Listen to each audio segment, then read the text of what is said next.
Hi, I'm Tom Myers, and I'm pleased to welcome you to part one of the two programs that we've developed for techniques for the deep front line. The deep front line is the last in the series of technique programs that we've developed based on the Anatomy Train's myofascial meridians. In this first part of the program, we would like to introduce you to the anatomy of this very complex area and to some of the considerations in working on these core structures. Then we'll go on to do some techniques for the lower part of the line. You'll find techniques for the upper body in part two of the Deep Front Line program. Although the various other programs in this series, the front, the back, the lateral, the spiral, the arms, and the functional lines, can be taken separately in any order and are pretty much co-equal, there is a real sense in which the Deep Front Line program is the last. What we mean by that is that we highly recommend that you undertake the work on the other programs, the more superficial work, with any given client before you undertake the deeper work you're about to see on this program. The deep front line is also called the core line, and it contains muscles and fascial structures usually referred to as core by the Pilates folks, PTs, and the followers of Ida Rolf. The recommendation here is that superficial structures need to be loosened and differentiated before you dive into the deeper structures of the core. In fact, too much core work before you loosen up those superficial structures can be damaging and leave the client worse off than before.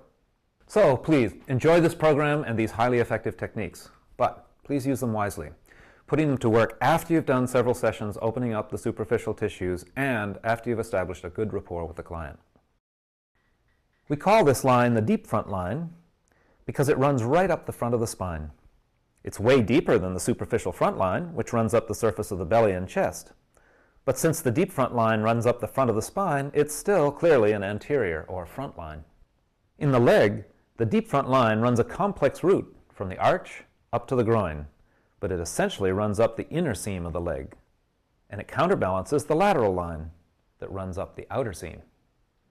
In the spine, the deep front line runs right up the anterior longitudinal ligament from the pelvis to the head. This is also the attachment point for many of the organs of the chest and abdomen. Without making this into a long lecture, although I hope you'll come to a class sometime so I can explain it more fully, this front of the spine area, where the deep front line runs and the anterior longitudinal ligament is really the junction between the organs that hang off that ligament and hang off the spine and our neuromuscular self that surrounds it. So in a very real sense, when we're working in the deep front line, we're working on the boundary between our organic being and our neuromuscular doing.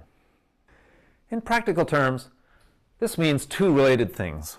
One is that when you're working on these tissues of the deep front line, you're working on the boundary between the autonomic system, the sympathetic part of it, the fight or flight system, and the parasympathetic, the repose and repair system. So what this means is that we're at the somato-emotional core of the client, and sometimes working with these techniques gives the client access to emotions that maybe you or maybe they didn't even know they had. This in turn means that we must work sensitively and with close attention when we're working with these tissues and allow the client room to express themselves. Ida Rolf urged us to evoke the core. That means to call it out or call it forward, as she said. When you're working with core tissues, you're working with the human being, or you're working with the inner self. It's not just a question of pushing tissues around to correct things. Without getting too new agey about it, working with these core tissues really does require that we be present and that we call the client to be present as well. Which leads to my final caveat before we start working. A lot of pain can be stored in these tissues. The design of this work is to take pain out of the body, not to put it in. Be very careful of the level of sensation that you induce when you're doing these techniques. If your client's trying to get away, you're doing something wrong. There are many other techniques for the deep front line, including techniques around the throat and the pelvic floor, which we simply don't feel comfortable teaching on video. If you come to a kinesis class, we'd be happy to teach you those techniques in person, hand to hand. In summary, these techniques work best when applied slowly, with attention and presence, and with the client's cooperation in movement and in opening an area to new feeling. The rewards of these techniques are great in changed posture, in stress reduction, and in pain reduction, but those rewards will come only with sensitive application. The deep front line starts deep in the plantar surface of the foot, runs up behind the calf in the deep posterior compartment, swirls around to the front on the intramuscular septum, picks up the psoas, goes to the front of the spine, and follows the anterior longitudinal ligament all the way up to the skull. In that interface between the organic body and the musculoskeletal body, this is the deep front line. We're going to present these deep front line techniques from the bottom up, even though in practice you might apply them in a different order. And with each section, I want to give you a little bit of a review of the anatomy in case it's unfamiliar to you. In the lower leg, each of the anatomy train's lines takes up one fascial compartment. The superficial front line takes up the anterior compartment. The lateral line occupies the lateral compartment. The superficial back line fills the large superficial posterior compartment. What's left? The deep posterior compartment, hiding behind the tibia and the fibula and attaching to them and the interosseous membrane that runs between them. That compartment and the three muscles in it are the deep front line in the lower leg. Notice that all these deep muscles are covered over by that big old soleus, and indeed, if we look at the leg from the inside, we see these tendons coming around the inside of the ankle bone but disappearing within a few inches up under that soleus. That makes these muscles difficult to access for manual therapy, but let's feel what parts of them we can before we work them. So sit with one leg crossed over the other and put your finger just under the medial malleolus. Now invert and plantar flex your foot as if you wanted to see a splinter on the bottom. The tibialis posterior tendon pops right into your finger right here, and you can feel how strong and substantial it is. A bit posterior to this is the flexor digitorum longus, which is coming from the little toes. This one's smaller and a little bit harder to feel. The flexor hallucis longus is a big tendon though. If you put your thumbs into the space and go in front of your Achilles tendon behind the heel and now wiggle your big toe, you'll be able to feel that tendon very clearly going up the back of the ankle. You can also feel that tendon running along the inside edge of the plantar fascia. If you take your big toe and hold it back, you'll feel that tendon coming right along the inside here. But if you try to follow these three muscles up the inside of the leg, going behind the tibia, they're very quickly obscured by the soleus, and you can't feel them anymore. So our hand placement is going to be crucial here to really get right in to find these three muscles. Good, so now as we go into the techniques for the lower part of the deep front line here, we have Leah to help us, being a model, and also Sean. We'll introduce Sean in a moment. But first, let's get these techniques here. This first one, for getting into this deep posterior compartment. Now, we saw how hard it was to reach this when we were looking at the anatomy, so the hand position is very important. To get to the deep posterior compartment, as close as you can, you have to take a really sharp turn around the tibia. Having positioned your client so that that inner part of the leg is open to you, if you can see how Leah is, she's lying on her side with one knee up, so I've got that inseam of the leg right down the table here. And I just like take that skin on the edge of the tibia and go right around the corner and go in behind it. Leah, perhaps you can feel the difference between if I come back here, even 1/4 of an inch, and press in there, versus if I really go right behind the tibia. You feel that difference? Definitely, that's much deeper, Tom. Okay, so that's what we're looking for, and that's what you'll find. Leah's experience will be repeated by your clients. If you get right around the tibia, you'll find it. Now, which direction are you going to go depends on the situation that you're looking at when you did your body reading, when you did your visual assessment. If you have somebody who is supinated, who tends to wear out the outside edges of their shoes and the inner arch seems high, then you'll want to carry this tissue down while you're working. If you've got somebody with a low arch, with pronated feet or everted feet, you're going to want to lift this tissue up. So let's imagine that we're dealing with a low arch situation. Leah's arches are actually pretty good, but we'll pretend that.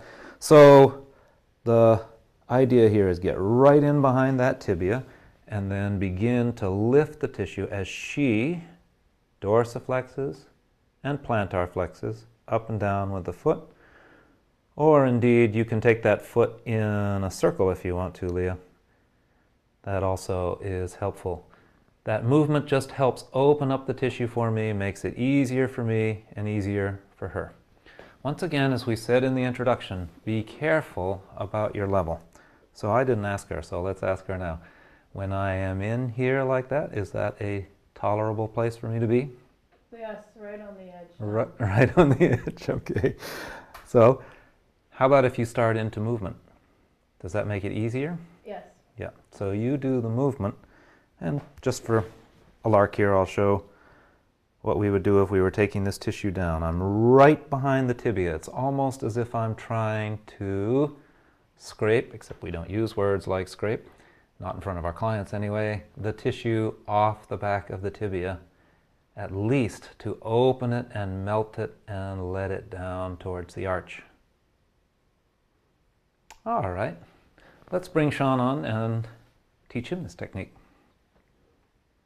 Okay, so I'd like to introduce Sean, a local massage therapist interested in learning some structural techniques, and let's give it a try. So, Sean, see if you can position your fingers the same way that mine were. If you find that edge of the tibia there, and actually pull the skin with you and then dive in behind, and Leah will tell you when you get to the same kind of place that I was. That's about it. Okay. Now, the question, the two people have to move, you and she. So first we're going to get her to move. Dorsiflexion, plantar flexion, bring your foot up and down. And now you could go either up or down, or you could spread your hand apart if you just wanted to open that tissue up. So see which one the tissue says it wants. Moving up or moving apart from each other. Yeah, spreading, that works well. Okay, now is he staying in? Yes. Good. So the only thing I want to play with here is, yeah, if you let your shoulders down and let it be, no, go ahead, stay right there. Let it be your pelvis that carries you into. Instead of getting the shoulders up, just get your whole weight on top of your hands and sink down in there. You might be happier with your hands straighter. Good. Okay, now she feels it. That opened her eyes.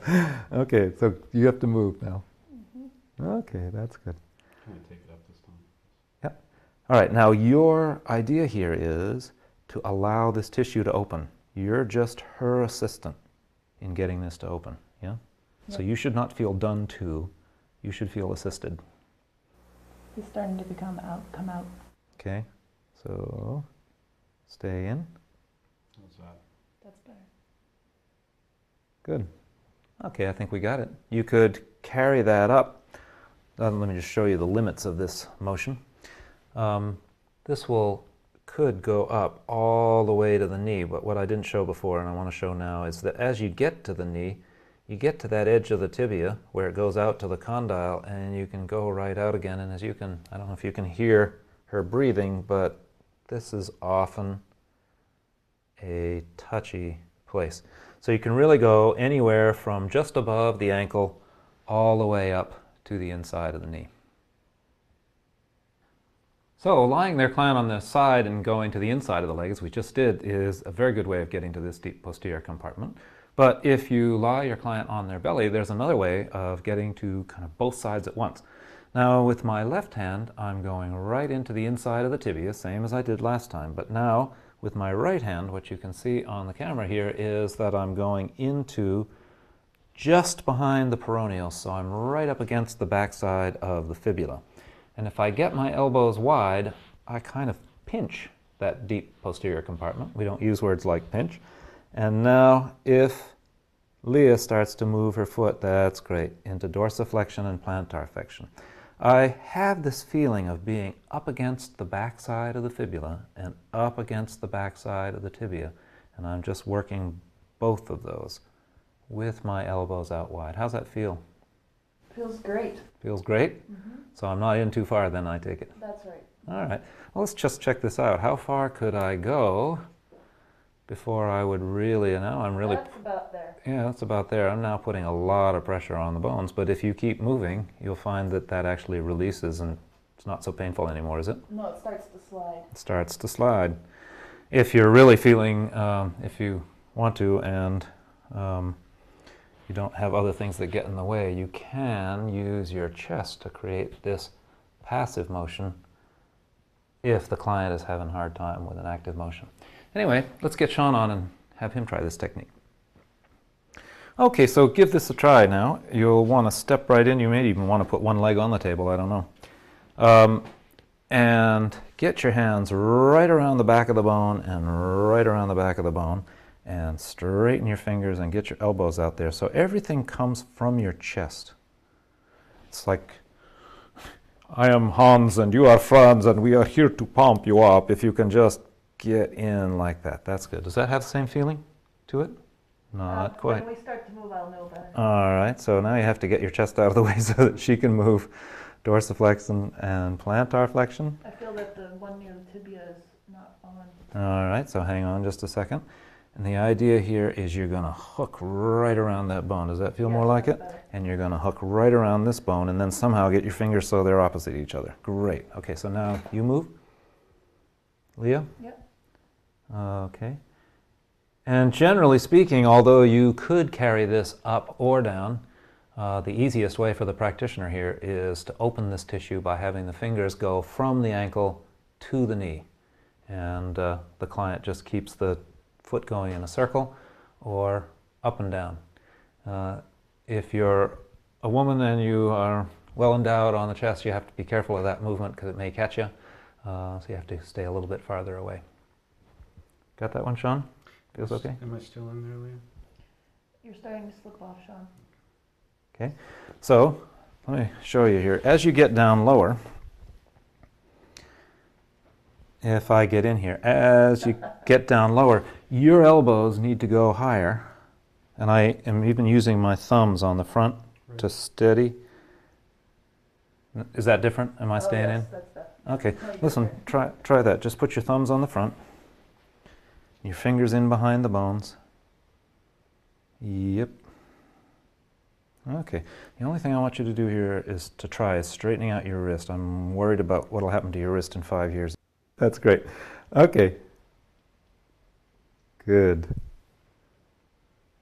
Okay. So before we let this go, I just want to show one more variation of this. I can't overemphasize the importance of this deep posterior compartment in the lower leg, and there are several ways to get at it. We'll try one more after this, but this is another variation. I would like to hold the bottom of the foot while I'm doing this, but I need my two hands up here, so I'm going to employ my third hand by sitting on her toes. So, yeah. And then I'm going to place my hands, as I had them before, behind the tibia on the inside, behind the fibula on the outside, and now I'm going to invite her to lift her heel up and down again, and lift the heel up and down again.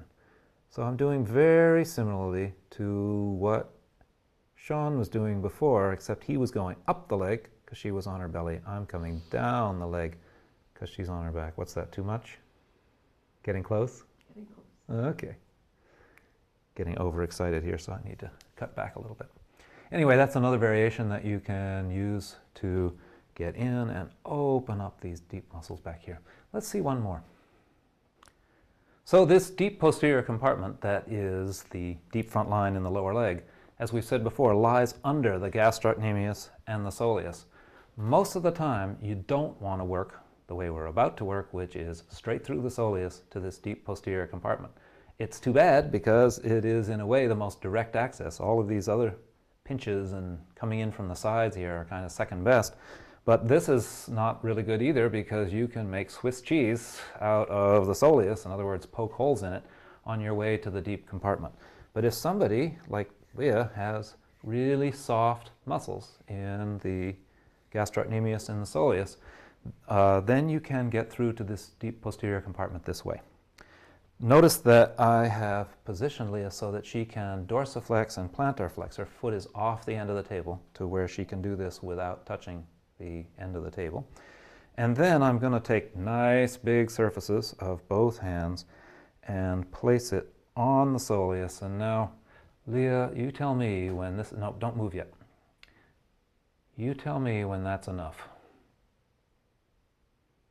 Please notice that I've got a big surface here. I'm not taking and, yeah, I could lift her off the table if I get too specific. So I'm going to take a nice big flat of the hand come back here to the soleus, and now you begin to move, and we sink That's great. down through. That's great, meaning that's enough, yeah? Yeah. If I were to go deeper than that, it would be very hard. Okay, so you can measure the amount that you do this. I do not want her trying to get away from my work, but I do want to get as deep as I can and still get the work done. And you can carry this right down, but notice when you get to the end, you're going to carry off a bit to the inside. And the design here is not to get to the soleus. You put your intent right down through the leg into that deep posterior compartment. Okay, Sean, let's give this a try and see if you can create the same feeling on the other leg here. So go ahead and lean in and, yep, get your body right up on top. And Leah, you tell him when he's getting down in there in the same way. And you send your intent right through that soleus down to the deeper part of the leg, and then begin to move down, and you begin to... That's perfect. I wouldn't go any further. Okay, and just begin to dorsiflex and plantar flex. And you're just thinking your way. There's the muscle, and then there's another layer of muscle, and then there's two bones. Can you think your way down to those two bones, the tibia and the fibula? And then just cut back a little bit to that deep posterior compartment. It has a different feel from the soleus. The soleus is muscly and pillowy and fluffy. The deep posterior compartment is very fascial. Even though those are muscles in there, they are much more fascial, much more dense, more slow twitch fibers in them, redder muscle, and they melt slowly into that. You doing all right? Yeah. Yep. You doing all right? Yeah. Good. Well, notice how slowly he's going. We can't continue this on for hours and hours on the video, but I really like that speed. The tissue melts slowly, and he's going along at the speed that the tissue melts.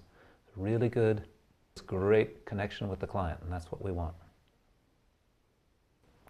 Okay, so down below the muscles in the deep posterior compartment is the end of the tibialis posterior tendon. Now this is the deepest thing in the whole foot except the ligaments. It's a very complicated tendon that comes down into this whole metatarsal arch here. So if I put my finger, I'm going to use my middle knuckle, but I don't care which knuckle you use, into the foot right in the middle of the medial arch. Now I'm bending back the toes so you could see, but then you let the toes relax. In fact, put your hand on the top of the foot and bring the upper foot down over your knuckle in the lower foot. And now I'm going to go in as far as Leah can bear it. This is very good for people who have really had long-term no arches. And I'm going to ask you to extend your leg into my hand.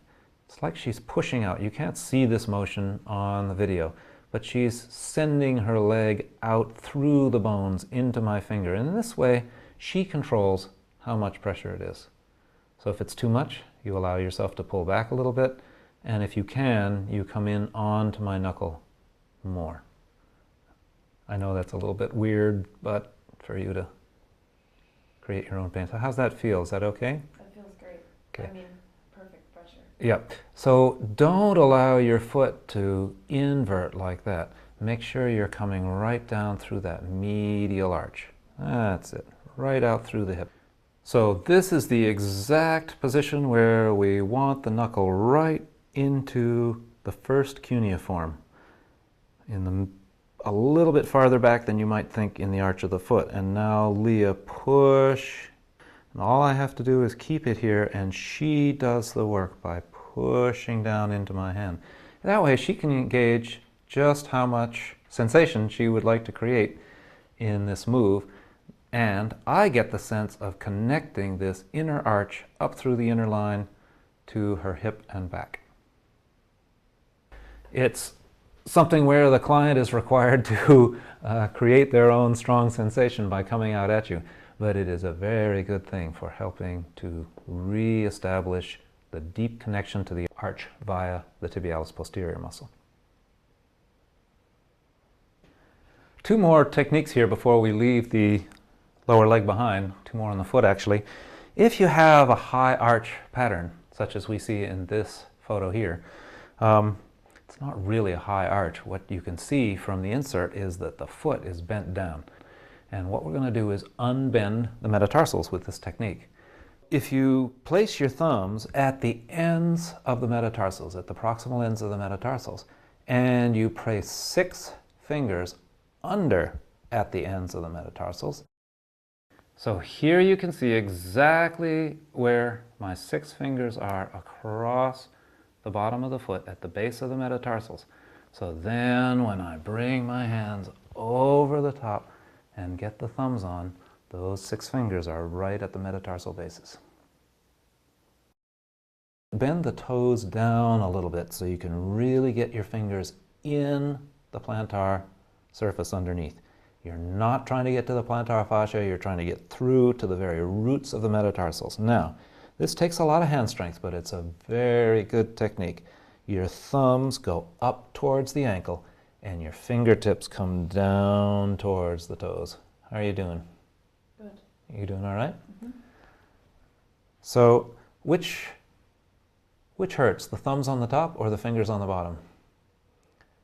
Fingers on the bottom. Yeah, well, I'm afraid that's what should be causing sensation because we're going all the way through the tissues of your foot to get that. As you can see, I'm doing this several times and I'm trying to work the tissue right on the bottom of the Uh-oh. Did you see that? She was trying to get away from what I'm doing, so I'm working too hard. Even though I'd love to get this done, I have to do it within the parameters. So you breathe and you tell me if I'm overgoing it. Actually, she can tell me, but I can see if she's trying to get away. So I need to gauge the amount of pressure that I create. But in any case, what we're doing is up the top of the foot, down the bottom of the foot in a very deep and pointed kind of way. All right, if Leah can bear this again, let's see about getting Sean on this. Okay, so let's have Sean give this a try. So you want to position your fingers so that your 6 fingers are right in a line. Your 6 fingertips are right in a line under the foot. There ought to be dents. Oops, no, this is the other foot, so there won't be dents in there where I was already. But right at about the base of the metatarsal, so here and on that outside little bump. Great. And the feeling is you bring those fingertips right into her foot. Is that more or less the same kind of More or depth? less the same. Okay. And your thumbs on the top are going to push toward her ankle while your fingers really grip. A lot of the time we like to use our body weight and come from the pelvis, come from the feet, but there's no question that this requires finger strength to get deeply into the sole of the foot, and it's almost as if you're working on the ligaments at the base of the metatarsals to open this up. So give him some sense of where he should be. Deeper. Deeper. Yeah. Deeper. Deeper. Deeper still. It's. Okay. So see if you can get your finger. It's almost dropping your wrist to get your fingers in. Okay. Now, by coming up with your thumbs and bringing your fingers out like that, you bend the foot. Are we getting it? Yeah, it's like a fulcrum. It's a fulcrum. Okay, yeah, I'm getting that now. Yep. All right, so try it one more time. Just get the fingers on the top, the fingers on the bottom, and use the fulcrum to bend that bone off the rest of the foot. Much better. Yeah, I think he's got it now. Yeah. Good. All right then. So one last technique before we leave the lower leg behind for the flexor hallucis longus and especially related to bunions. Now the flexor hallucis longus crosses in the lower leg, so if you want to get a hold of it, you need to go right around behind the fibula, right in here, and with your other hand, grab the big toe. You see how all my fingers are around the ball of the big toe? It's not grabbing the big toe so much as that first metatarsal. So my hand is not on the side where the peroneals are. I'm right around back. Have I got your attention, Leah? Oh, yes. Okay.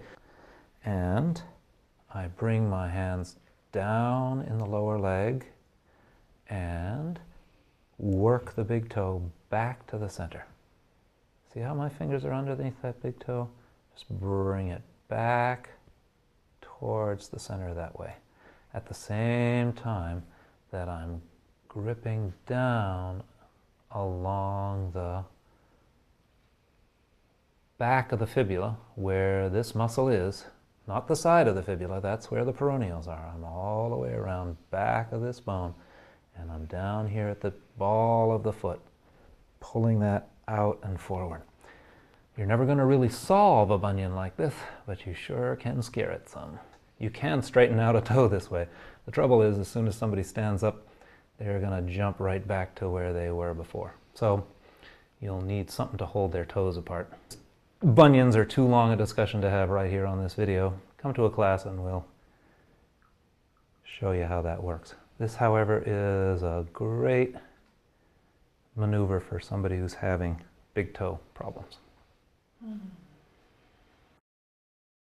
From the lower leg, the deep front line passes along the back of the knee, including the popliteus muscle and the knee capsule, and then into the thigh. In the thigh, you can find the medial femoral epicondyle, which is a bony attachment important to our work. If you just slide your thumb down the thigh until you hit it about an inch or two above the knee. This is the lowest point of the linea aspera and where the two planes of fascia come together that enclose the dreaded adductor group. I say dreaded because this area is not touched very much. When are you touched on the inside of the legs? By a lover, a doctor, or long ago by your mother? But it's very important that we work this area because these muscles often don't feel like the books look as everything gets tangled up together and they need a lot of combing out. But proceed sensitively when you're working here. We usually use this position where we have Leah on her side with one knee up so that the inside of the thigh is exposed for working. These muscles can be divided into the posterior group, including the adductor minimus and magnus, which assist extension, versus the anterior group, longus, brevis, and pectineus, which assist flexion. The gracilis, the only two-joint muscle of the adductors, roughly divides the two groups. Without going into a lot of detail here, remember that all the adductors attach to the linea aspera, to this point on the back side, not the inside of the femur. Okay, so that's the theory, and that's the pictures in the anatomy books. But back here in the real world, on the real body, you can help find your way around the adductors by putting the same hand on the same thigh in this position. In this position, your thumb falls on the sartorius, your index finger falls on the big round muscle of adductor longus. Your middle finger, if you strum here, you'll often feel corduroy, and that's the gracilis muscle. Behind the gracilis is the adductor magnus, and where your little finger falls is the hamstrings. It's amazing how often this works. Of course, thighs are different size and hands are different size, but if you just open your hand, put your middle finger right straight up and down on the thigh, you'll really be able to find the muscles quite easily. To get a little more in detail here, the adductor longus is that big round tendon that you can feel on the close to the crease of the leg on the front. The gracilis feels like a bit of corduroy behind that. The adductor magnus is the big, heavy tendon behind that one, and way back are the hamstrings. So if I put my fingers somewhere between the adductor magnus and the hamstrings, if I have Leah pick her leg up in the air towards the ceiling, boom, the adductor magnus comes into my fingers. If I have her leave the knee on the table and come around here, now press your heel against my hand, boom, I feel the hamstring. In this way, you can orient yourself on the leg. Between the sartorius and the hamstrings are the triangle of the adductors. So really, once you understand the anatomy of this area, technique simply becomes a matter of finding the specific patterns that pertain to this person and helping them to let them go. This is complicated by the fact that these muscles are so close to the seat of sexuality and don't get touched except in a sexual context. For many clients, this won't be a problem, but for the ones for whom it is, circumspection and prior consent and sensitive working are very much required. Okay, so moving up now to the thigh, the first technique that we're going to do is actually not structures that are part of the deep front line, but while we're here, I think we ought to pick it up. And that's the pes anserinus itself. These three tendons that come right down in under the knee, like that. We're just going to take our fingers, put them under here, and spread up and out. Now, Sean, if you could take your knee back on the table and forward on the table, and back on the table and forward on the table. I'm just using my finger pads, my fingertips, and I'm spreading up. I'm not driving in his knee into the table. I'm going just into his knee to get this very superficial structure, this pes anserinus, and then by dropping my wrists, I'm going on up towards his thigh and spreading out. This is a nice way to ease up on connections on the inside of the knee and lift the pes anserinus. The technique for the adductors themselves, you remember we had this medial femoral epicondyle right here that we found earlier, and then just above that is the hiatus where the blood vessels come through. So no fair pressing really hard on that, yes? That's not something you'd want me to do, Sean, yes? So if you give an inch or two above that little bone, you'll be safe as we come to here, and our next technique is a very easy and universal one for the whole adductor group, which is to spread it away from the midline.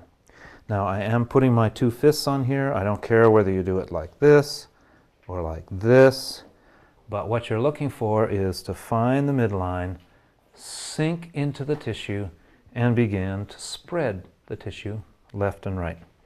Could you do that with your fingers this way? Yeah, you can, but you're likely to be held out on the surface, and Sean's got strong muscles here, so I actually want to sink in to his leg. Now, the other thing that we constantly call for here is movement. So, Sean, could you take your knee forward and back? Now, you can hardly see his movement on the video, but he is moving forward and back. Doesn't matter if they move any more than a half an inch. It's the idea that they're moving as you spread. And look at how wide my hands are going. You can take this right around to the front and the back of the body, then go up 3 or 4 inches, next fist's worth, so to speak, and open this up. And you can keep this going right up the body from the inside of the knee, up the inside of the thigh, towards the ischial ramus, and each time you just fall into the tissue, get set, and then spread that tissue wide as they take the knee forward and back, just as if they were walking a little bit like that. All right, let's have Leah practice this.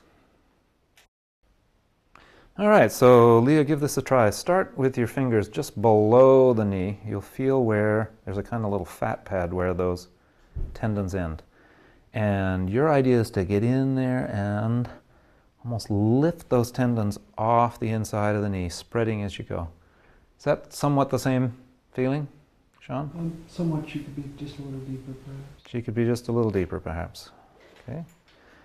Coming up and spreading that. Yep. That's good. You will notice how Leah's leaning into it. That makes it a lot easier to do this work because she's doing it from her pelvis, not all from her hands.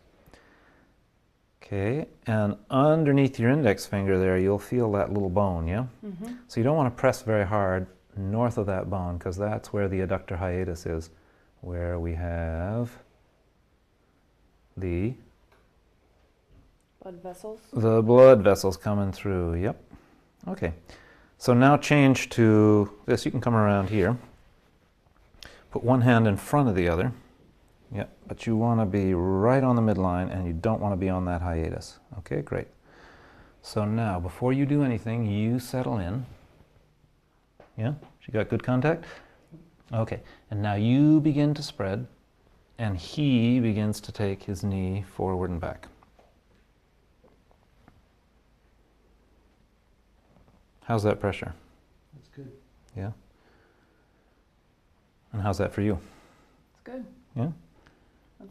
as long as my body's over what I'm doing. Yeah. So when you're doing this, go ahead and do another iteration of that. Don't forget to tell him to move. And you move forward and back your knee. Yeah. And with that, you can do this technique whether or not you know where you are or not, because all you have to do is find the midline and spread in both directions from the midline as they're moving. However, it's better if you know the specifics of where you are. So if you take your hand and just place your hand on his thigh, it's got to be the same hand and the same thigh. Your thumb falls in. You feel that valley where your thumb is? Mm-hmm. Yeah. That valley is where the sartorius is, and that's the front of the adductors. And we've already said that the front of the adductors is where the adductors are that help flexion. So with somebody with an anterior tilt pelvis, where the pelvis is tilted anteriorly, we want to lift this septum up. So take up from your thumb, put your right hand in here so it follows that septum. Inside your finger pads are the adductor longus, the adductor brevis, and the pectineus, and you are going to travel up towards his hip joint along that septum. We're used to thinking about muscles, but we're not used to thinking about working the fascial structures like this intermuscular septum in between. So what Leah's doing now is coming up the inside of the thigh on that septum, and in the process she's opening up and lengthening all the adductors that attach to that septum. Adductor longus, adductor magnus, and adductor longus, adductor brevis, and eventually pectineus.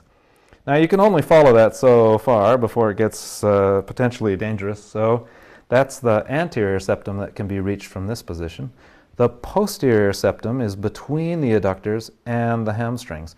So if you have him bring his leg around so that the heel touches your thigh, then you press your heel against her leg, and now you can feel the hamstrings, so go right along the hamstrings. Now we're going to presume that he has an anterior pelvis, in which case we wanted to go up the front septum, but now you want to go down the back septum. So you come back here and then lean in, and you can move your leg.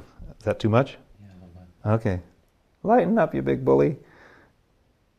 Good. Now flex and extend your knee. It'll actually make it possible for her to come in farther without hurting. Let your knee lead the way instead of your lower leg. Okay, so in doing this, you'll find two things about this. One is, if they're moving, you can put more pressure in without causing the sensation of pain.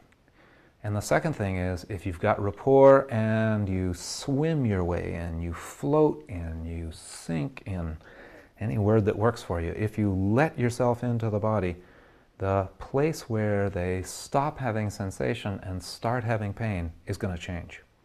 So you're looking for that place, especially in these very delicate, not so touched areas of the inner thigh. Got that? Great. Okay.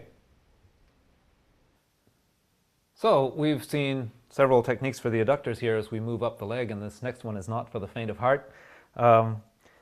We saw Leah going up the flexor adductors and down the extensor adductors, the adductor magnus and minimus here in the back, by going along this posterior septum. I just do want to emphasize before we go on that this is for an anterior tilt. We're feeding the front of the pelvis, dropping the back of the pelvis, and if somebody were in a posterior tilt, we might be tempted to go the opposite way.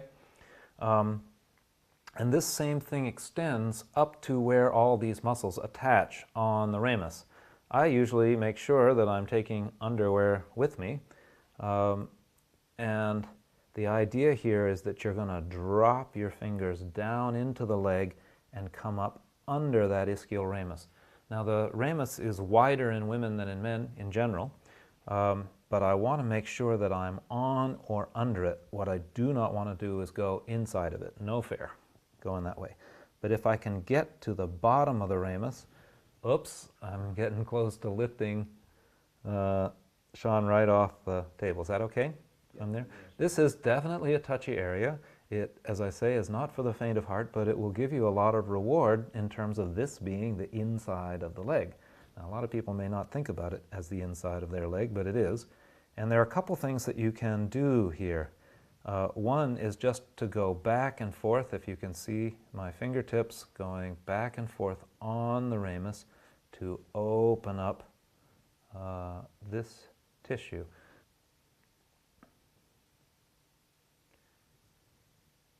So your hand is going to be going down into the leg and then up against this bone, and then you use your fingertips to clean either backward or forward. If the pelvis is in a posterior tilt, I'm mostly cleaning this tissue, taking it backwards. If the pelvis is in an anterior tilt, I'll be taking this tissue forwards, grabbing the tissue on the bone and moving forwards. Now, I'm using words like grabbing. We're in a very sensitive area, so you proceed slowly, but definitely in freeing the tight attachments of these muscles as they come up. You'll feel very clearly the round tendon of the adductor longus in the front, and behind that is gracilis, and behind that is the tendon of the adductor magnus. Now, with the tendon of the adductor magnus, you have a very powerful place for lengthening the leg. Now, you get in on the leg and really drop down. I'm going to use Sean's face to tell me whether I am, yep, I'm lifting his eyebrows now. Are we getting down to about where I can be? All right, so I have pressed down, I'm pressing down onto his femur, I'm pressing down into the table, and I'm going to lengthen his leg by bringing my elbow towards his head and my fingertips towards his ankle. Okay? Now, the one thing that's missing in this is his movement. So elongate your leg out over the end of the table. Feel that? And one more time, I'm going to come up here, pin this tissue, and my fingertips are going down as my elbow goes up, and you elongate over the end of the table. You all right? Yep. You want to feel funny? Yeah. Stand up right here and just feel the difference between your two legs. Yep, stand up behind the table.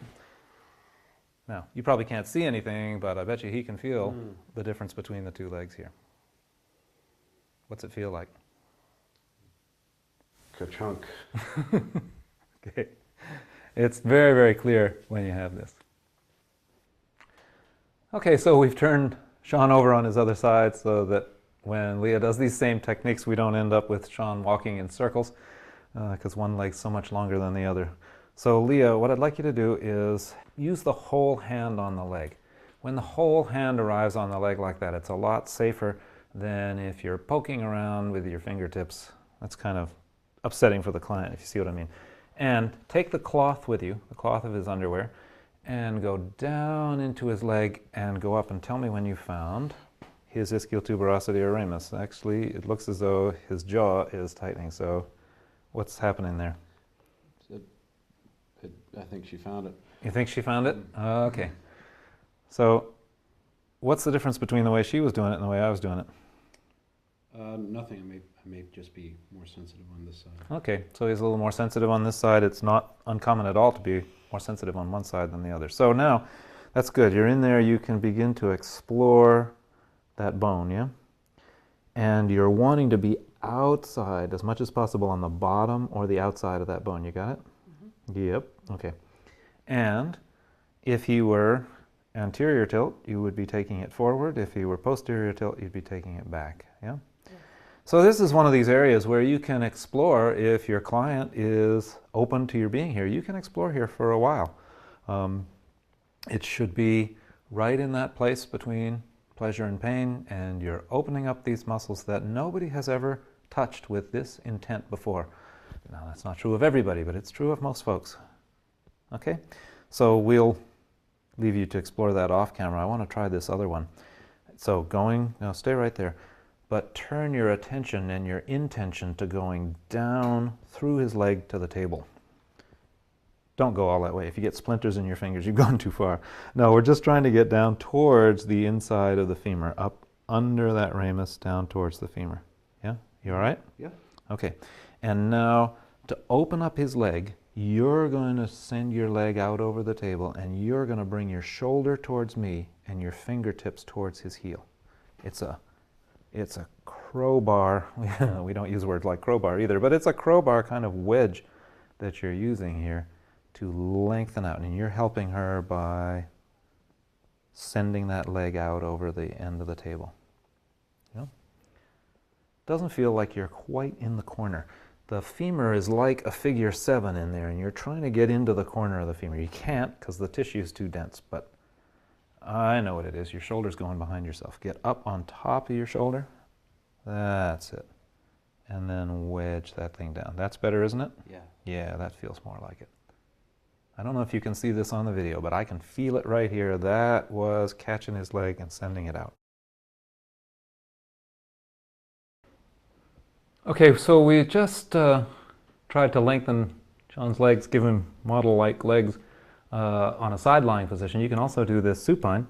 It again is going right into the groin. We'll be doing several techniques in the groin here following. So to get there, I lift the skin up, put my whole hand on the inside of the leg, and drop down into the inner aspect of his leg. I put my other hand on the greater trochanter on the outside of his leg. I'll show you this on the skeleton in a minute. And then grab between my two hands, making sure that I'm not pressing against an artery in the process, and pull both hands towards me.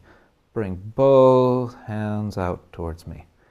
And Sean, you can help by just extending your leg right out straight, sliding your heel out the table until it gets to be straight. That's good. And come back up again. Bring your knee back up as I bring this out. Now, again, this is not for the faint of heart, and you do want to make sure that you don't have anything untoward between your fingers and the legs, because that hurts more than is necessary. So, I know this is a little weird. This isn't Sean. We didn't make him anorexic. This is my skeleton, but I just wanted to show you where we are.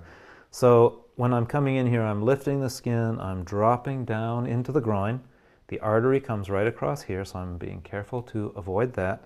And I'm going in the direction of the lesser trochanter. I know I can't reach it in most people, but the idea is we're getting at the bottom of the neck of the femur here, and by getting on the greater trochanter on the outside of the thigh, we're getting both of these, and the idea is to bring traction, that femur, right out of the socket by coming up on both sides of the leg. So when we had him lying on his side, we were coming in and doing it like this. When I had him lying on his back, we're bringing the leg out, both from the greater and the lesser trochanter. I hope that makes it a little clearer. So, from the touchy inner thigh, we're going to go to the equally touchy groin. Doing manual therapy here is really a measure of your skill. How do you get deep enough to cause tissue change and postural change, and yet still stay sensitive in this very personal part of the body? And how do you stay away from creating danger in what is essentially an endangerment site? We're going to show you the basics of the program here and leave the rest for when we see you in a class. The groin, right in the front of the hip, is where the superficial front line crosses over with the deep front line, as that deep front line turns from the inside of the thigh with the adductors we've been looking at over the front of the hip before diving deep again to get to the front of the spine with the psoas. Thus, right in the front of the hip joint is where the psoas, iliacus, and deep front line in general are closest to the surface. That's because the human hip hangs out. Its postural normal is what would be fully extended for any animal. We flex easily, but even for us, to bring the hip any further into extension requires that the lumbars go into hyperextension. You don't get much more extension out of the hip because the ligaments tighten up. But take any one of your local four-footed animal friends and attempt to bring the femur around so that it's in line with the spine. Well, Angie likes it all right, but any more than that and you'll see that she gives you a nonverbal message that animals don't like having their femur in the fully extended position. Our own hip tends to get short in the front, either because developmentally it never opened in the process of our standing up, or it shortens up later due to trauma or habit. When this happens, that tends to produce an anterior pelvis. The anterior pelvis tends to pull on the spine tends to pull on the diaphragm tends to pull on the neck, and you end up with a host of problems that are really coming from here. So therefore, even though this is a difficult place to work, gird up your loins, take a deep breath, and give it a try. You'll be gratified with the deep and lasting results that you can get here, and if you get over your squeamishness, you'll find that your clients get over theirs. Okay, so although we're going to go deeply into the groin here a little bit later, let's start with something a bit superficial, and I must say almost everybody, no matter what their pattern, can use some opening in the fold in the hip joint for the reasons we just discussed. So we're here with Sean and Leah. I'm going to show this to Sean and have him do it, and I want you to tell us whether we're getting about the same on both sides. So lay your arm. Is it lay or lie? Lay your arm anyway across the length of her body this way, and I'm going to go up inside, just inside the ASIS and just outside the pubic bone, and I'm going to invite you to just lift your knee and now push out with your heel. The pushing out with the heel is important. That's where she gets the length through the back of the leg and the front of the groin. So you lift your knee a little bit. I have your attention now, yes? Yep. And you just go right over the underwear with this and right into the belly. Although I am not pressing into the belly like that. I am just going superficially. I'm aiming in the direction of my fingers. If you see where my fingers are, I'm just going right across like that. Okay, Sean, why don't you give that a try? So first sink into something like what I was doing. You can tell him when he gets there. And then just move up.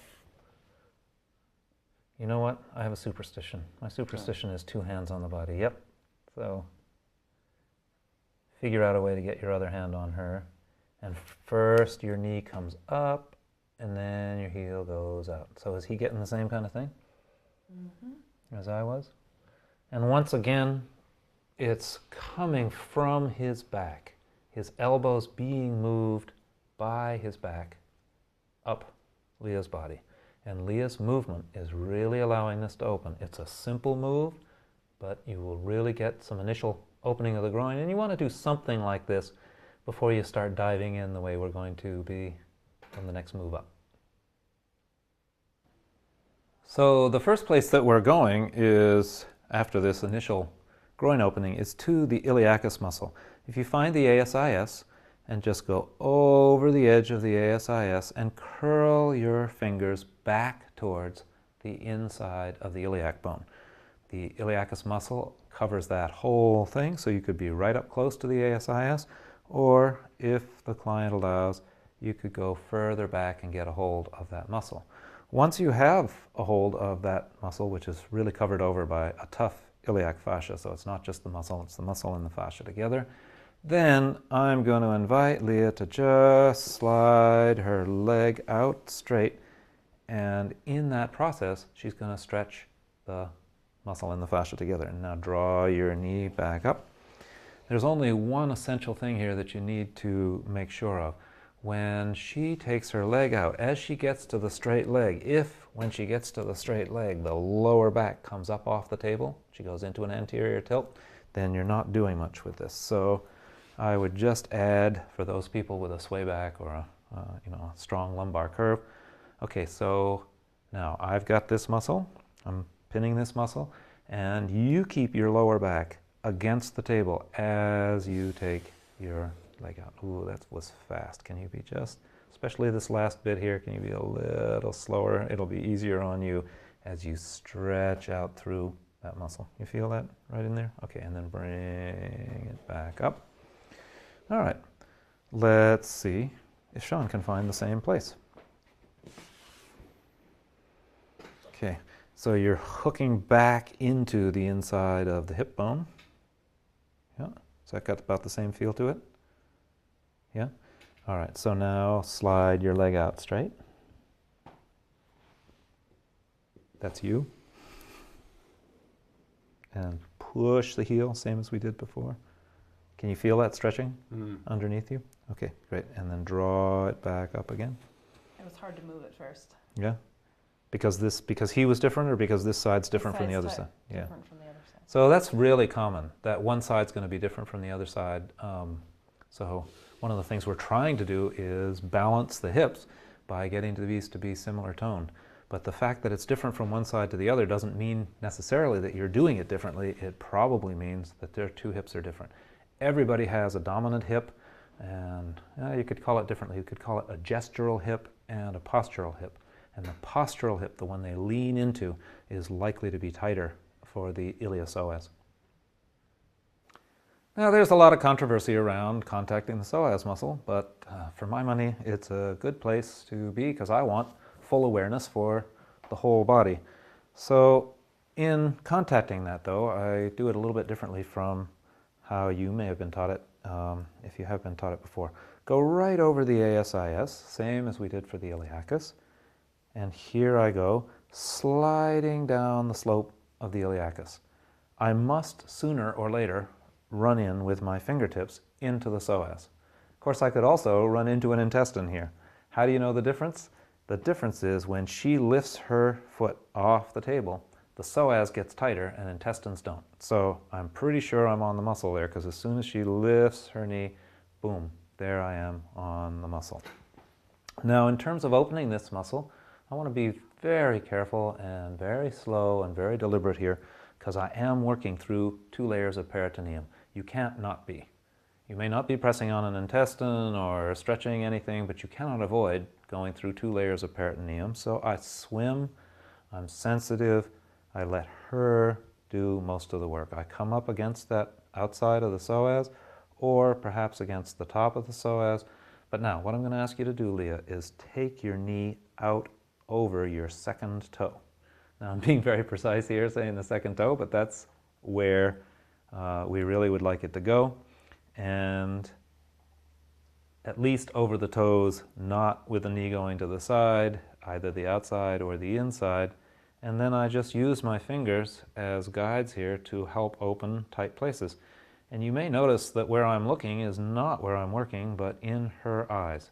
The psoas is such a deep muscle, so close to the core, such a toxic waste dump sometimes, and so important that I want to know where Leah is at.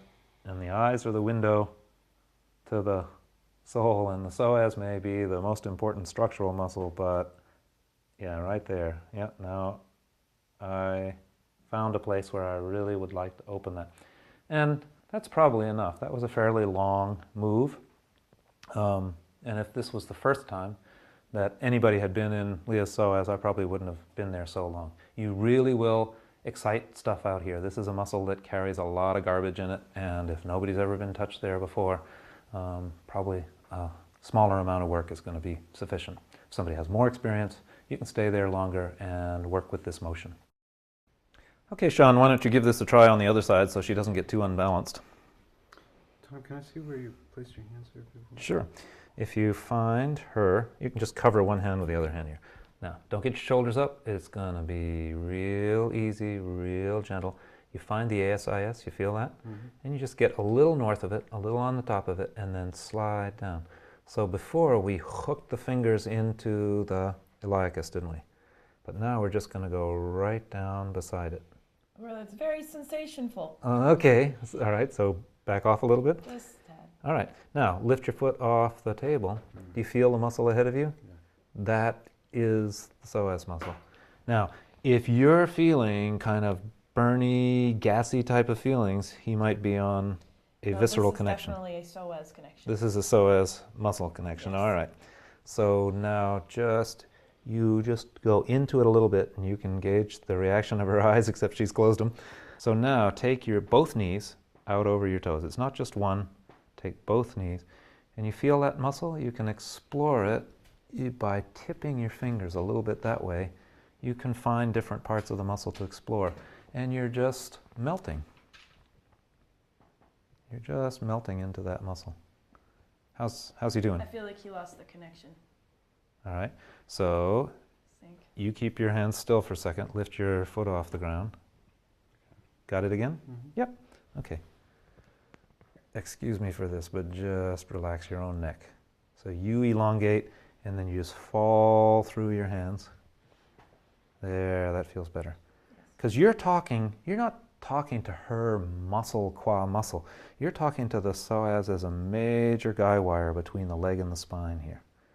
So allow that to open. That feels much better. Good. All right. Good, I think you got it now. We'll leave you to explore that off camera, and we'll go on to the next technique. Now, whatever you do in the iliacus and the psoas, make sure that you finish up with a balancing move that includes both sides. This is not hard, it's not difficult, should not be painful, but it is important. So I put my ring finger on the two ASISs, right up against those bones, and I have 3 fingers located across the body here, and I'm going to drop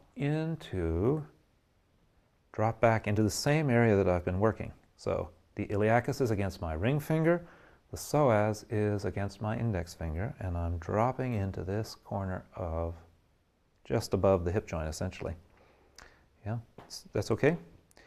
And now I'm going to have you take both knees out over both toes and tuck your tail under. And then I can just fall back.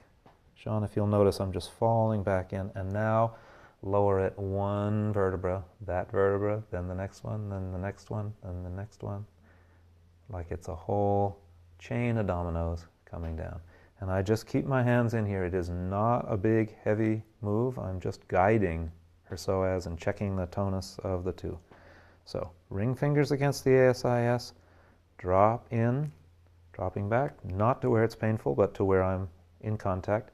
Now, tuck your tail under and send your knees out over your toes. Ooh, ooh, ooh, ooh, slower, okay?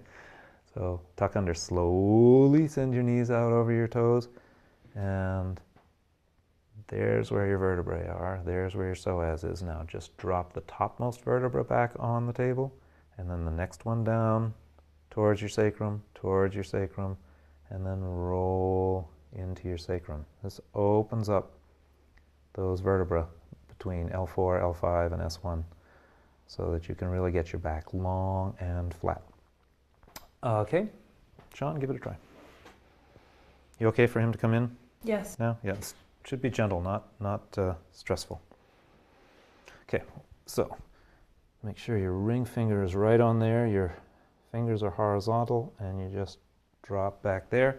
And you're reaching across with one hand, so use the pressure in your fingers to make sure that you're quite even on that. Does that feel similar? Okay, so now drop your pelvis back and take this up. All right, so don't turn your fingers in too much. You're still going down towards the table. Yep, that's it. Are you getting a similar feeling with him that you were getting with me? Yeah, good. So you use the cue. What do you want to do? You want to just drop your top of your lumbars and what did you do again? Yeah, the cueing is really important. How you talk to the client. Okay, no, you keep your hands there. That's all right. We'll do it. It really helps if you get the proper cueing for this. So come on up with your, tuck your pelvis under, send your knees out over your feet. Yeah, and now drop whichever lumbar is off the table, and then the next, and then the next. And you just follow it, kind of exploring in, keeping those two psoases balanced as she comes down all the way to where you're resting on the table. Great. Yeah, got it? Okay. I do want to show one other way of reaching the psoas. It's a one-sided way. When you can't do this thing on the back, you can adopt this alternative way.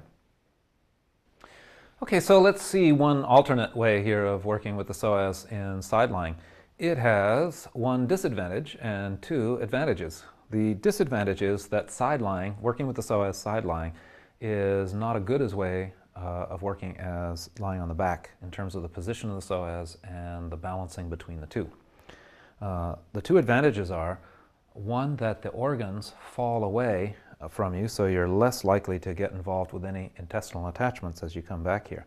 Now the way to get back here is to slide your hand back along the iliacus the same way that we did until you contact the psoas. Are you unsure as to where the psoas is? Just put your hand on the model's knee and she presses against my hand. In other words, she flexes the hip against resistance and I can boom, boom, feel the psoas right in there.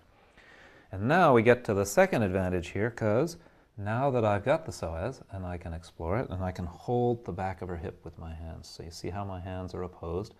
And now, Leah, just bring your knee back and keep bringing your knee back.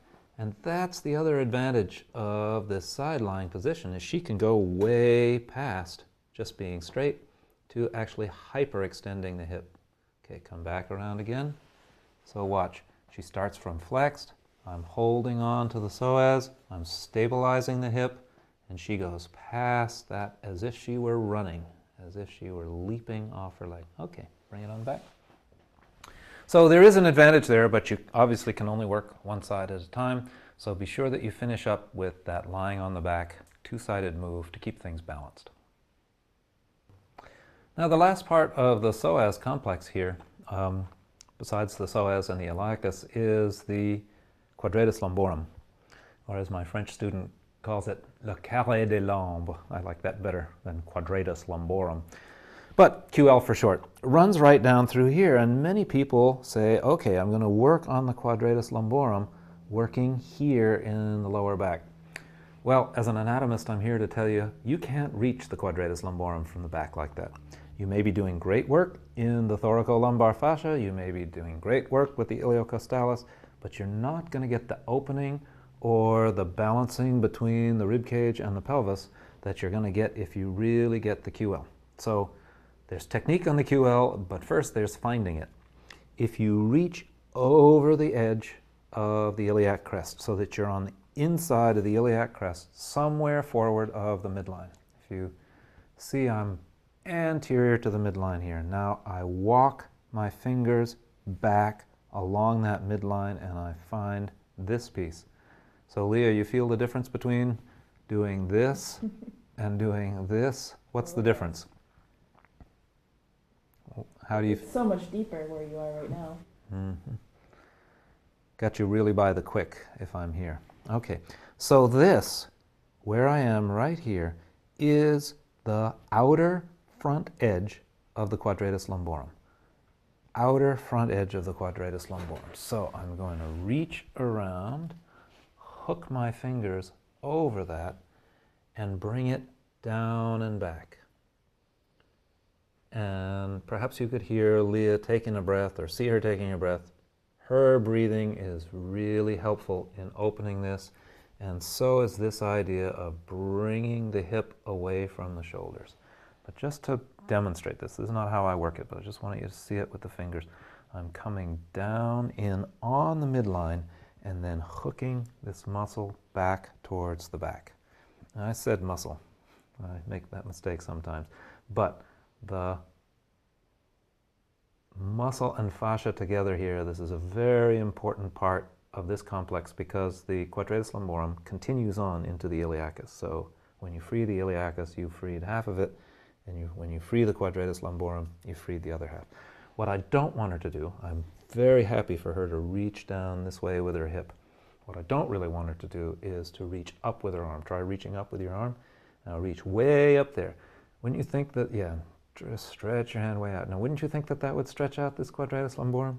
But instead it tightens up the latissimus that's running over here, and then you can't get into the QL. So bring that arm back down again.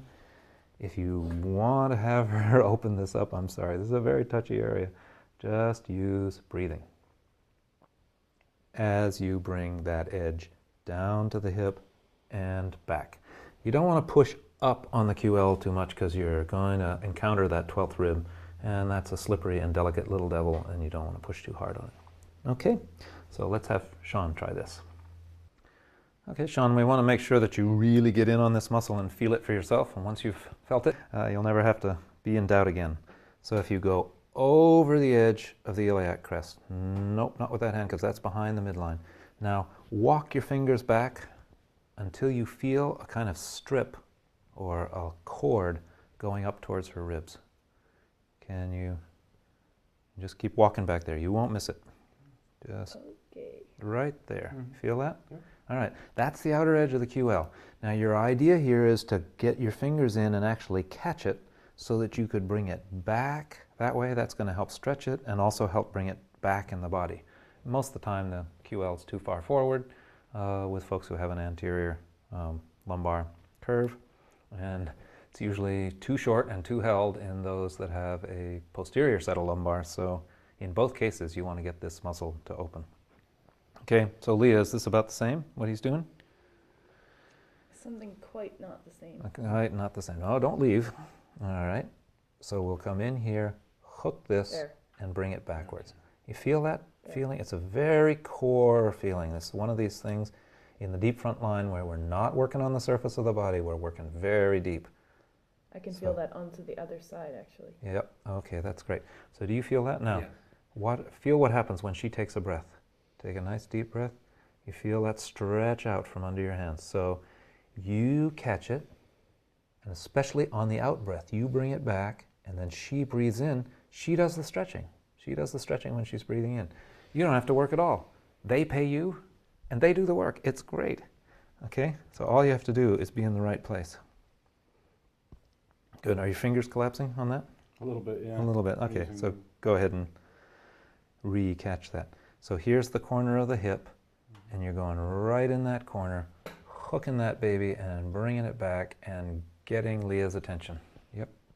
Okay, I think you got the idea there. There's lots of work to be done, but really getting to the right place is the secret here. If you get in the right place, they'll open themselves up, and you don't really have to be that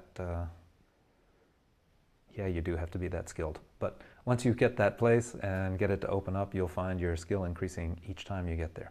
It's just a question of starting from in front of the midline and getting in front of that muscle. Coming back to the posterior side of the adductors for a moment, we saw how the posterior septum can get tight in and of itself or stuck to the local hamstrings, and we worked that with Leah.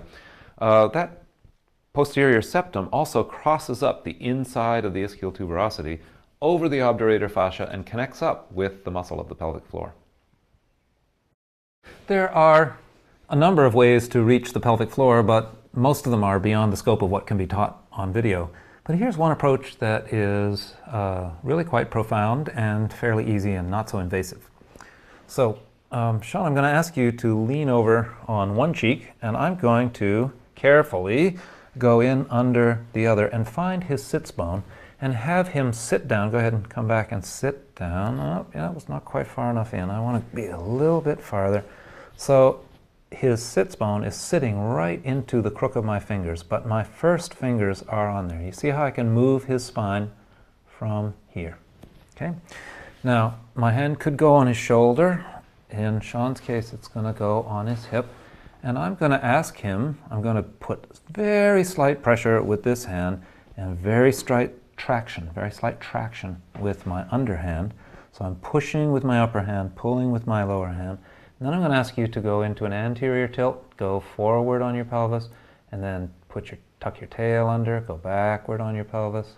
And I'm going to ask him just to move around several times with this so that he gets the feeling. This is not so much of a fascial move as it is a reorienting or a neuroeducational move. And then go over onto that cheek and then settle your weight right down onto my hand and kind of roll around on that sits bone. You can carry this on for longer than I'm carrying it on right now. And the idea is while he's doing this, you're just keeping a gentle traction. Now, you may be tempted to do this for too long, but I'll tell you, my fingers are beginning to lose blood, so you can't do it for too long. All right, but if you want to feel something funny, watch what happens when I take my fingers out. Just sit into both sides. You feel the difference? Yeah. What's the feeling? This side feels somehow more to this side than this side does. Yeah. About 3 inches lower on this Yeah. side, if I may lead the witness. Yeah, have a stand up and see if you feel a difference standing up. Oh yeah. This is really just the dropping of the pelvic floor. His sits bone, his ischial is sitting right down on my hand like this, and I'm just hooking my fingers up. All right? So Leah, see if you can make him feel a little more even. So what are you going to tell him? So Sean, I'm going to have you lean over onto the other sits bone and then come down onto my hand slowly, wherever that is. There. Yeah, it takes a little while to find this. Now, men usually have the sits bone a little more narrow than the women, but you don't want to go too far. Go back the other. Yeah, And so come. sometimes you have to have them come up several times because you don't want to go too far, but you do want to have the bone sitting in your hand like that. So you could pull it towards you. Yeah, have you got it, or you want it? Yeah, that. Moving his body. Yeah, you're moving. That's right. You have his whole body in your hand. Okay. So now the other hand goes on the iliac crest, and you have a slight push with that hand and a slight pull with the hand underneath. And see if you can maintain that idea while, Sean, you go back and forth. Okay. So he's going to just rock and roll forward and back, a little bit left and right, and rock back onto the other sits bone for me again, and come back again. you're repositioning yourself? Reposition. Yeah, okay, so you get you'll know when you get the right one. It just sits right down into your hand, almost onto the Men ball. are so much narrower than women. I see, yeah. Okay. So, after you've done this and your fingers are beginning to lose their feeling because he's been sitting on them for a while, then you just push him over to the other side, take your fingers out, and you stand up and see if you don't feel a little more balance this time. Yes, very much so. Now, that may not seem as though it's a technique for the pelvic floor because you're not directly on the pelvic floor, but by working on the sits bones that way, the feeling that he has of dropping into that leg, or the feeling that the sits bones drops into the floor, is a feeling of the pelvic floor relaxing onto the hand. This can create more awareness in the pelvic floor, so it's not a bad exercise for those who have low pelvic floor tone, although you're also going to need to do some exercises in which you increase that tone of their pelvic floor, if that's the problem. This brings us to the deep lateral rotators, a set of 6 muscles that don't fit easily into the anatomy train's scheme. To the extent that they do fit, they're really part of the deep front line, connected to this posterior septum that we just explored with the adductors. But I don't really think that they should be called deep lateral rotators. As far as I'm concerned, these muscles are the extensor coxae brevis, the short hip extensors, and really should be treated in that way. In an anterior pelvic tilt, these muscles need to be, well, the fascia around these muscles needs to be dropped. In a posterior pelvic tilt, they need to be widened. Okay, now the deep lateral rotators are a very complex area in terms of pelvic mechanics and their actions, and to go through all the details of treatment would be way beyond what we can do here. I do refer you to the Anatomy Train's book and some of the articles that I've written on this. However, what we're going to do here is make sure that we're accurately finding 4 separate myofascial structures here. The backside, the trailing edge, the posterior edge of the gluteus medius, the piriformis, the obturator internus, and the quadratus femoris. If we want to be really down and dirty in terms of treatment options here, with somebody with an anterior tilt pelvis and a strong lumbar curve, you're going to want to take this tissue, all of these muscles, all of this tissue down. With those who have a posterior pelvis where they're tucked under and they have no rear end and the back is flat, you're going to want to, thank you. Okay, we're going to want to loosen these muscles out to the side. There are a lot more details than that when we start talking about sacroiliac joint problems and various sciatic things going down the legs, so we're being very general here. But one thing that you can get out of this is being quite precise to find these things. So if you find the PSIS, which is this big knob of bone that is right where the dimple is, and you find the top of the trochanter over on the side, if you want to see that on this side, if you find the PSIS, which is that big knob of bone by the dimple, and the top of the trochanter over here, that is the path of the back edge of the gluteus medius. Especially in people with an anterior tilt, that will be a locked, long, eccentrically loaded, to talk in physiotherapy speak. But in any case, you can usually lift them off the table if that's very tight. Okay, so if we were going to work that, in Leah's case we would want to drop it down. I'm going to hook an elbow or fingers, but save your fingers.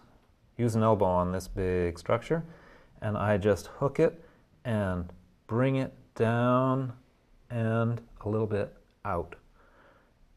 Strumming across it is maybe very stimulating for the person who's on the table, but it's not that much fun and it doesn't do that much good. You want to catch it and bring it down. This is from this dimple down to the top of the trochanter. Okay, Sean, you want to give that a try? Find your two spots, draw an imaginary line between them, and bring it down.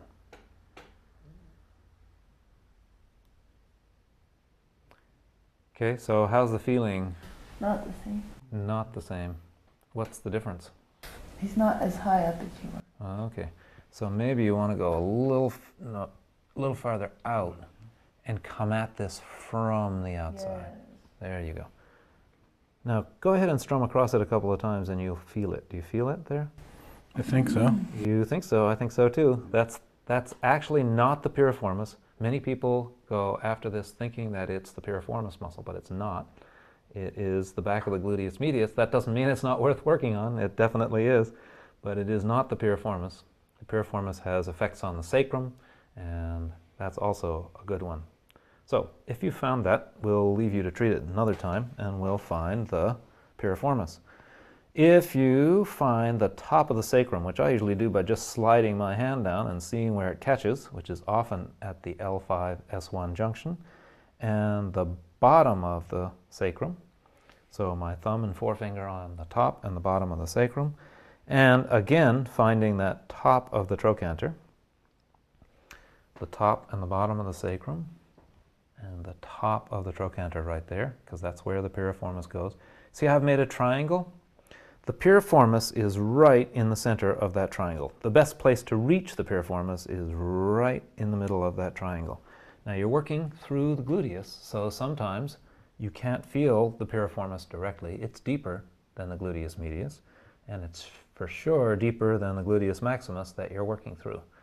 So your attempt is to hook onto that and bring, especially in Leah's case where we've got a bit of an anterior pelvis, to bring that down. But finding the piriformis and being very precise about where that is, yeah, that's another table lifter right there. So that's the piriformis face that you just saw on Leah there. So go ahead and use your markers to make sure that you're in the right place for that. Good, now find the middle point. And again, we're going to, in her case, come down on it from above. And I know you don't like the feeling, but I would like you to help him get in there so that he feels it. He's not deep enough. Okay. Now, okay, and it's just leaning from here that will get you deep enough. That's it. Not pressing with your elbow harder, but just letting more weight into the body. Okay, that's good. You got it.